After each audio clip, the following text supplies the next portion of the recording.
pozvání. Je to pro mě příjemná samozřejmě záležitost. Tady vidíte, že je takovej ten kolagen, který se uvolní z toho masa během té přípravy. Tady je nádherně vidět, jak to stehno je upečený, jak je růžový a lesklý, jo? Tak chlapečku můj milovaný, hele, to vypiješ normálně, hele. Teď jsem si tam povídal s panem Barešem záru, což je zpřísněná duše, řezník, jenom tam přidám malinkou olejíčku.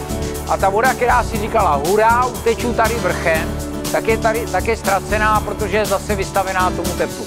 Ty vole, kdo to vařil? To je nějaký Láďa Hruška, ne? Co?